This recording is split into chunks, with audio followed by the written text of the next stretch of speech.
Welcome to another In Wheel Time podcast, a 30-minute mini version of the In Wheel Time car show that airs live every Saturday morning, 8 to 11 a.m. Central.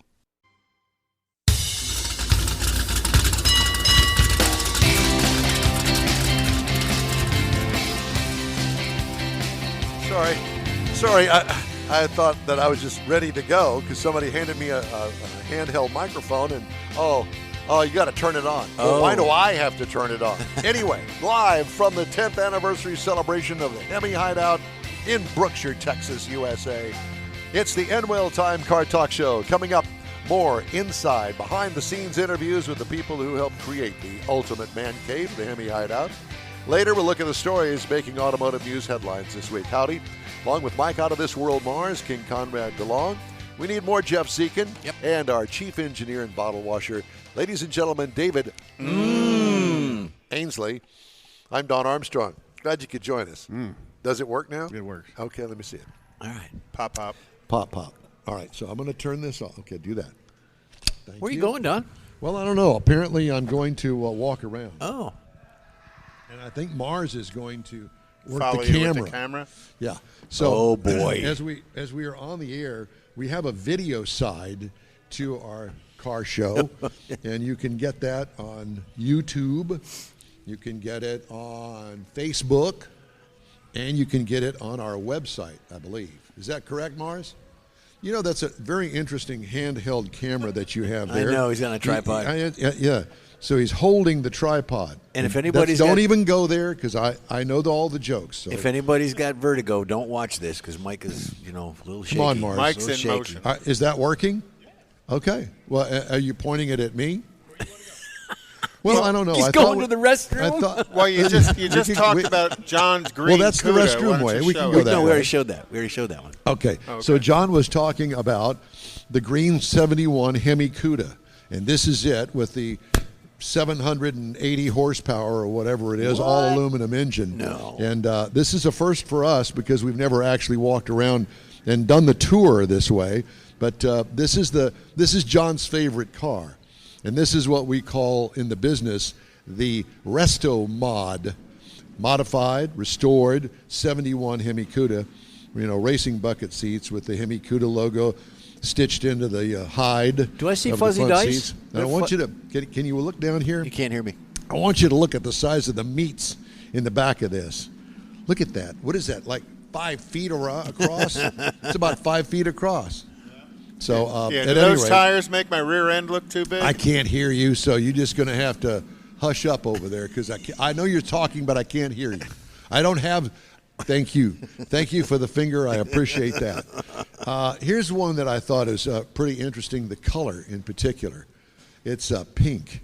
Now, I want to tell everybody that the colors that come through on still cameras and on video is skewed because of all of the neon that's on in here. So don't think there's something wrong with your set. The fault does not lie with your set. The fault lies with our lighting inside here. And this is Panther Pink. Panther Pink. Okay, fine. The shaker hood that's labeled up there. And I believe, John, isn't this a stock engine in this car? 500 cubic inch engine. Of course, John can't have anything that's stock. Yeah, it's just a little one. Then I guess that this has got another 700 horsepower. 446 pack, does it really have that on it? Why don't you, are you doing something over there? Why don't you come over here? He's only trying to those get guys going. can handle the cooler. Yeah, because it's a whole lot easier for me to ask you in person. There's beer in the So cooler. now run that by me again, the engine. Okay, so this was born a 446 pack. Only 5 of them were Panther Pink with a pink stripe. And a lot of them were Panther Pink with white and black stripes. But anyway, this has an aftermarket engine, a 500 cubic inch Indy cylinder head engine with a 6-pack setup on it. So it's a 500 6-pack now. 500 6-pack. Okay, come on. Now, is this your Super B? Is this the one that was like yours? This one is similar to the one that I had when I was in high school, and my car looked just like this. It was a 383 car that I just loved. This is now 446 pack. It's also been modified. Of course it has. Is there any car in here that hasn't been modified? Half the cars are numbers match an original drivetrain, and the other half are resto mods. So we're in the resto mod section. Well, kind of. So, but this is really, looks like it has a fairly stock interior. Yes, it's the way we would come. Actually, it's kind of dressed up. Most Super Bs and Roadrunners had a bench seat, and if it was automatic, it was on the column. So they were stripped down race cars, really a family car with a stripe on it. We thought they were cool. Well, you know, and I've told you this before, the, what is it, the Dart? What the black Dart? The Demon. The Demon. The Demon, yes. That's my favorite car in here. The I think part of the Duster. reason is because of the fact that it has a bench seat in it. That's true. That's how they almost. And the houndstooth interior, that was a cheapo version.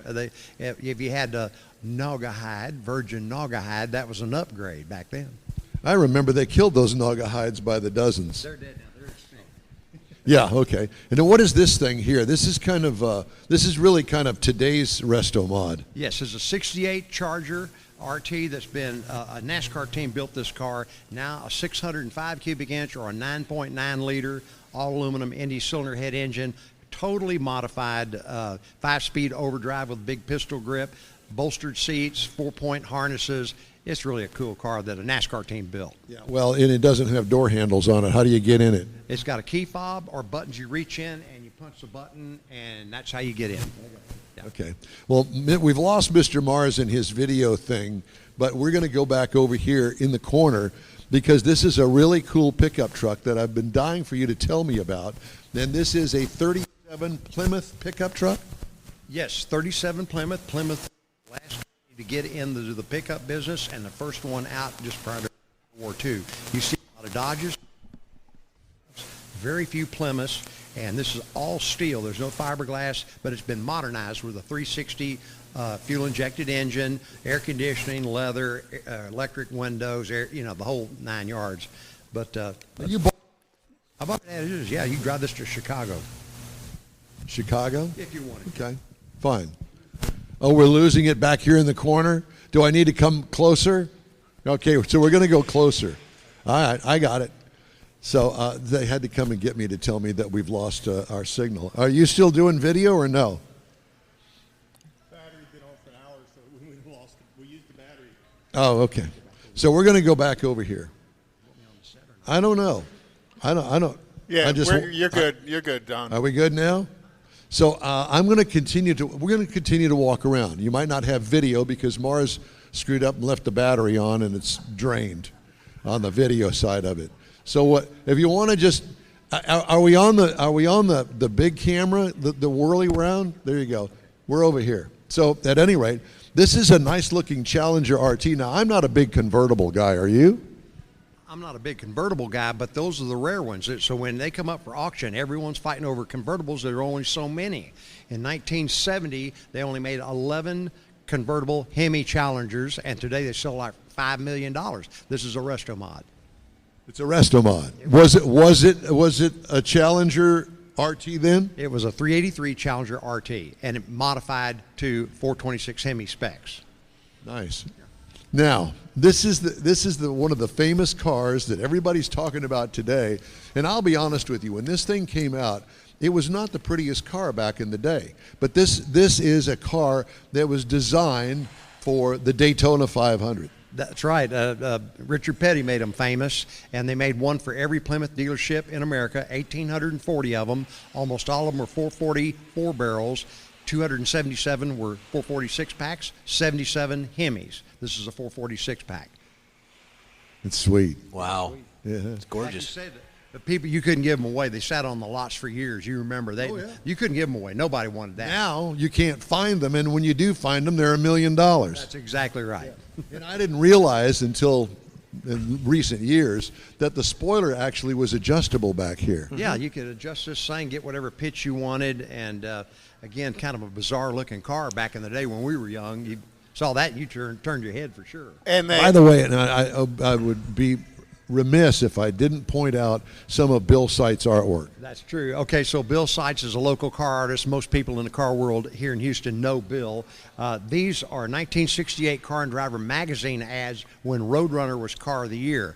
So Bill took the mod look out of the Car and Driver magazine and put my cars in the place of what was a 68 Roadrunner. So the 69 liftoff hood would have never been in those ads. It's very cool. Now, is this a real, honest-to-God race car back here in the back? This would be the 1965 version of a drag pack. They only made 100 lightweight racers with a 426 cross ram, backseat delete, radio delete. The battery was installed in the trunk, and only 100. This is a replica, and it's not the real deal. That looks like the real deal. It does look like the real deal. And if I remember correctly, I believe that they acid dipped the bodies to make them lighter back in the day, did they not? And they were, yet they did, and they also the shell or the skin on this car would be aluminum, real thin aluminum, and a lot of aluminum on it. Magnesium cross ram intake manifold, just to make it lighter. Yeah, I do remember that. Another Super B. What's so special about this one? This is one of only 32 HEMI Super Bs made in 1970. Only 32 of them. So they were pretty rare. When I was young, I was always looking for a HEMI Super B. Never saw a single one until we started buying these as collector items. How would I know that? Just what's on the hood? The labeling on the hood, just because it says HEMI, that'd be the only way that I would know that it was a HEMI. That's true, unless somebody took the badging off. A lot of people put the HEMI in there and put 383 on the side. Cheaters. The cheaters. Like me. That's exactly right. All right, so we're going to go back over here, and we're just going to do a wide shot of this. And so tell me about the convertible over here. Okay, the convertible's 1971 Plymouth Barracuda. Again, it looks like Panther Pink. It is the exact same color, but Plymouth called it Moulin Rouge. And hey, I can relate to that. You can indeed. But anyway, a cool color. It was the most unpopular of all the high-impact colors because no guy's going to go buy a pink car when you get red, green, yellow, and blue. Today, when they come up for auction, if they were really born a Panther Pink or Moulin Rouge, people fight over them because there was only so many. And to find one convertible, that's something. This car was born a 318 or a 6-cylinder, but it was a convertible pink car. Somebody put in a 518 cubic inch engine, and it seemed to fit the bill. Somebody for me. put it in there. Somebody put you it look in. good in pink. Yes, sir. So, and this one? 1970 Plymouth Barracuda. It's got a 472 stroker engine in it, 5-speed overdrive. And again, 1970 and 71. Amazing. And in each year, only 11 convertible HEMIs were made. These are mock-ups. They're not real. I will tell you that this is probably my favorite because of the front lack of grill. Yeah, they call it the Whaler because of the whale grill in the front. And that's a 446 pack 1970 Charger RT. Those cars were styling back in the day in 1970.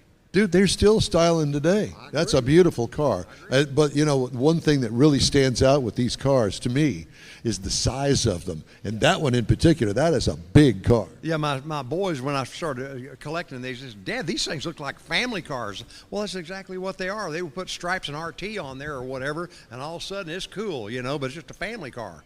Well, I mean, I can relate. I remember when Dad bought the Buick Skylark, we had a choice of buying the GS or just the regular Skylark. Dad says, well, I'm not sure I want to spend the extra $500. Thanks, Dad. Indeed. Yeah. So this is really a cool car over here. This is a what? A 1937 Plymouth Business Coupe, and it's been fully resto-modded. It's got 1952 HEMI engine in it with a 671 blower. And that thing will rock and roll. It's got 9-color chameleon paint, so in natural sunlight, it's everything from red to purple. And here it just looks purple and green. It's very cool. I love the paint job on it, and obviously the way that they've taken away the vented sides so you can see the motor in it. We actually have the sides to it, but we just leave it off. I think it looks cool that way. I do too. Yeah. I do too. Okay, I love this car. I love the way it's displayed, but this is the one that I want to go to. Because this is, of all of your cars, people are going to go, this is the one that he likes? Yes. I can't help it. Well, yeah, a Duster, and this is something everybody could afford back in the day. It's got the bench seat, houndstooth interior, and 340. They called it a braille striping because it's got a matte, shiny black paint job with a matte black stripe, and they call it a braille stripe. You couldn't hardly see it unless you looked close, but you could feel it. So they call it a braille stripe. And I love the interior, but I think the thing that really gets me, for me personally, is the bench seat and the 4-speed on the floor. Man, that was getting it back. That was the bomb, man. And this was not an expensive car. Now, everybody could afford this, and this is what a lot of guys started off with, these and the Darts or the Novas or Chevy 2s and all that stuff. It's what kids could afford. So, Well, we're going to move over here because, and I'm not trying to disregard this, but time is short. So we're going to move over here because I want everybody to see the fine tractor collection. And you're going to go, wait a minute, this is the HEMI Hideout. John, what in the world possessed you to do tractors? you know what? I just think they're cool. I never farmed in my life, but I just always thought they were cool, and they represent the biggest financial man-made disaster in American history, because everybody could buy one of these back in the 20s, farmed up every square inch of the Midwest. Then the drought came and the winds came and almost devastated the United States of America. But to date, they represent the biggest man-made disaster in America. Well, this just goes to show that you are still 12 years old. Absolutely. Yeah. And I will tell you that I have a toy collection, and one of the toys in there is like that Farmall tractor there, obviously on a much smaller scale. Sure. But it is a Tonka replica of that big red tractor there. See, that tractor would have been a lower stance, but it's a high clearance, so all that's been jacked up the front end and planetary gears on the back, so it's a high clearance. So if your corn's growing, you can go over the corn to spray or whatever you want to do without tearing up your crop. So That is so cool. yeah. And you got some more back there in the back. Oh, yeah. And do you still have the one lunger? I guess is it a generator, or what is that? No, that's a hit and miss engine, and it's in the back. It's a 1901, and those are engines that built America. They would hook that up to a pulley on one side to a jack shaft, and you run 100 sewing machines or a machine shop or whatever, and people work 14, 15 hours a day with all the fumes and the radiator steam and just horrible conditions. But again, represent a day gone by. It's very cool. It is very cool. And of course, all of the really cool stuff with the signs and everything. But there's another item that I have always really loved and appreciated, and that is the story of the wood back behind on this wall and the one behind it. And you tell the story of that. Okay, so my grandparents came to America in the late 1800s, and they built a dry goods store here in Brookshire. And about 40 years ago, Dad and I tore that building down, and this is all the paint and wood from the late 1800s when our family came from Armenia. So when you tore the building down, you saved the wood and you put it in here. That's right. Pop would be proud to know that was in this building. He'd have me committed and put in an insane asylum for building this, but he'd be proud that that's up there on the wall. I have to tell you that that is one of the coolest things about the HEMI Hideout. Okay, well, we're going to go back and try to continue on the show. We've got some other elements that we need to get in. Very good. Okay, so, all right. And I love the tablecloths, and thank you for buying them from my store. I appreciate that. No, I'm just teasing, but it does fit my personality, don't you think? Mm-hmm. I hope that all this worked out and everybody could see and hear our tour of the HEMI Hideout. Okay, I'm going to turn this off and I'm going to put that back on. Okay. Okay, I'm back. That was fun. Did you guys enjoy it? Yeah, it was. It was really interesting. What litany of information. I know. I mean, holy smokes. Yeah, this is such a wonderful facility, and I don't think that we've ever showed all of it because we haven't had the opportunity to do that. But Mr. Mars arranged for a video camera for us to be able to walk around. I think that worked out rather well. It worked Mr. out Mars, real good. Thank you very much. First go of it was good. A couple of glitches, but we're fine. Yeah, well, I got a little bit too far in the back, and I forgot about that. Okay. Hey, we'd love to hear from you. Just shoot us an email. The address here is info@inwheeltime.com. I do have some headlines that I wanted to get in before we close out this segment because I've got lots of interesting stories. And David, this one is for you. Oh, boy, David, you're in trouble. Mm-hmm. North Carolina Volkswagen dealership publicly apologized after oil change reminder stickers placed on 11 customers' vehicles included a racial slur. No. What on earth? Come on. This story is it's unbelievable. The store, called Leith, Leith Volkswagen of Raleigh, North Carolina, said it found that the message was added by a teenager who entered the business after hours with a third-party cleaning crew and tampered with the sticker printing machine. The dealership, in a statement to Automotive News, said it fired the cleaning company and that officials personally contacted the 11 customers within 48 hours to apologize. Leith Volkswagen employees didn't notice the wording on the stickers, the oil change stickers in the upper left-hand corner. Yeah. Who reads that? Who right? reads that? Yeah. You peel them off and throw them out. Didn't notice the wording on the stickers had been changed when they placed them in the corner of customers' windshields. And now they've become quite collectible.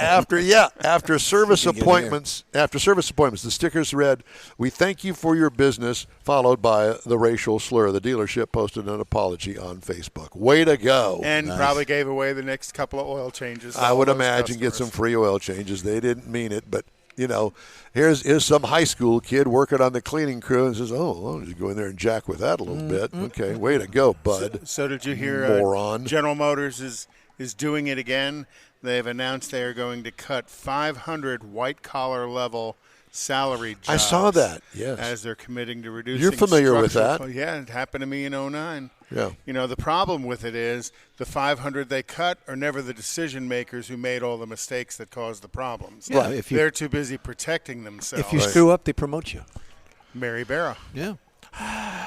Nissan North America recalling more than 809,000 Rogue and Rogue Sport compact crossovers in the U.S. and Canada for collapsing ignition keys that could inadvertently shut off the vehicle while driving.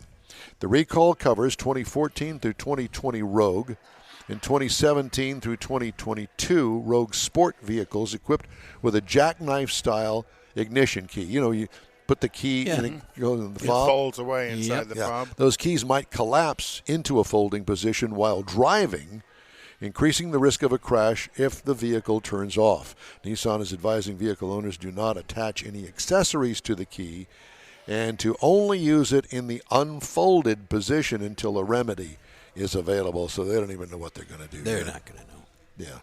I guess you have to go back to the old-timey key that doesn't fold or do anything else. Another one I think is great. Ford has filed for a patent on a system to try and get people and their cars to drive themselves when they repo them, the car to return back to the Ford place. Take that. Ford applied for a patent on a system designed to try and get people to clear up their late car payments when all else fails. It could lead to the cars with self-driving systems to return to the repo lots.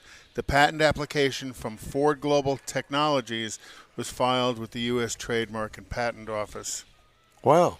Well, so that record business that you thought about going into, Mars, the repo records, forget that. They're just going to drive. The cars are going to drive themselves back to your lot. I think that's hilarious. I do too. What I'm thinking is we get a couple of hackers and we go in and when it says come back to the lot, send it back to a different lot so that we can put it on a ship and sell it out. And never touch it. Never Don't be gone touch in it. 2 seconds. What instead of happened 60. to it? What happened to it? Oh, I'm sorry. It sailed on a different ship. I forgot to make my payment, and they sold it in Brazil. Sold itself in Brazil. Went through the car auction on its own. Way to go. Some recalls. Jeep Compass for 2022, improperly illuminated instrument panel. Yeah. What does that mean? Is it green or blue or it's a red or compliance recall? Rear view image may not display on the Ram 1500 for 21 to 23 models and the 2500 for 23. Didn't Meatloaf have a song about love by the dashboard lights or something? That's something like that. Yeah. Meatloaf. Yeah. Passenger airbag may deploy improperly on the Ford F-150 for That'll scare you 2023. to death. Yeah. Pow. Uh-oh. Yep. Little Getting something hit there. by Mike Tyson. Yeah. All I can think of is Vacation when the Griswold? with the Griswold's family truckster and the thing exploded. Yeah. Driver's airbag may not deploy as intended on the BMW 1X or iX and the X1 22 to 23. Properly folded airbag. How do they know that it's improperly folded? Because they probably test them and the way the airbag is folded and packed. It has to. Does a human being do that? It's got to deploy a certain way. What do you do for a Probably. living? I fold airbags. It's kind of like does a human being fold the parachute in the back of a dragster, Well, that drag car? that I can understand. But how important is that folding process to the proper deployment of the drag Yeah. chute? Same thing with an airbag. It has to be folded in there correctly, or it could come out distorted, or It has to deploy correctly. right. Okay. So there's a little inspected by sticker in there. It says inspected by number 13. You kind of want to watch that. Yeah, well, it's easy to find it to be implanted in your forehead. True. A lot of times, when an airbag deploys, if you've never seen one deploy, people see this smoke. Mm-hmm. It's really not smoke. It's powder. It's powder that they pack the bag with, like talcum powder, so that as it deploys correctly. So it deploys, and then you clean your pores with the powder. Then you file a lawsuit Yeah. because of the Yeah, foul. because seatbelt pretensioners may explode in all of the Genesis models. They're designed to explode, Well, I don't think that there's. but at a certain time. Not when you're driving down the freeway. Yeah, that would not be good. And the glass panel may detach on the Mercedes-Benz S580 for 2021. And almost every 2023 BMW is being recalled because windows may close without a key present. Okay. Get trapped in the car, I guess. I don't know. All right. Wow. Time now to move on, shall we? This is the In-Wheel Time Car Talk Show. We're going to continue after a quick break.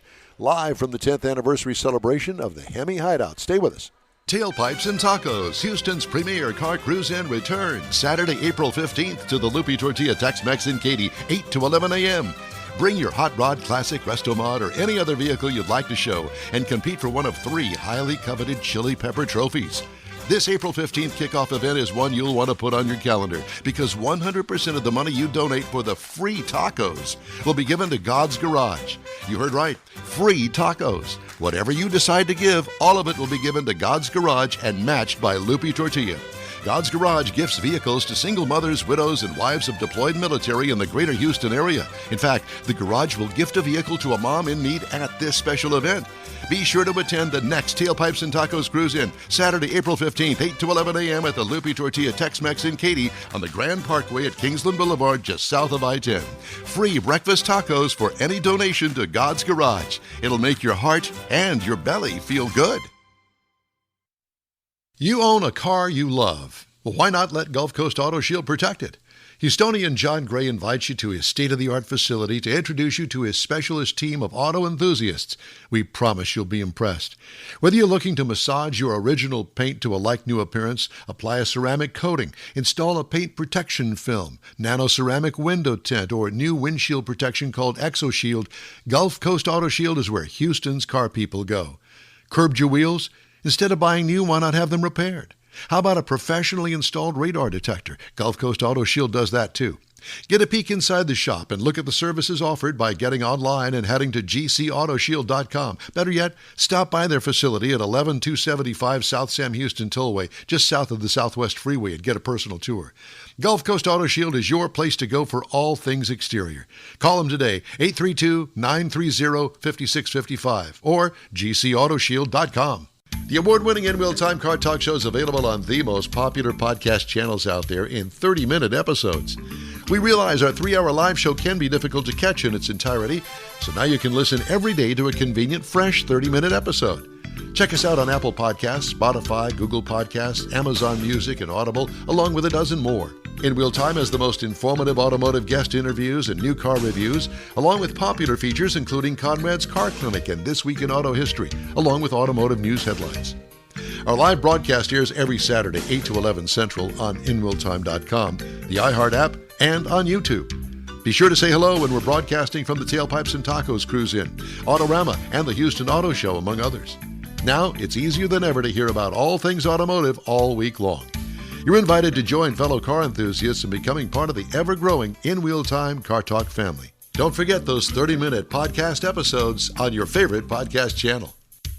That's it for this podcast episode of the In-Wheel Time Car Show. I'm Don Armstrong, inviting you to join us for our live show every Saturday morning, 8 to 11 a.m. Central on Facebook, YouTube, Twitch, and our InWheelTime.com website.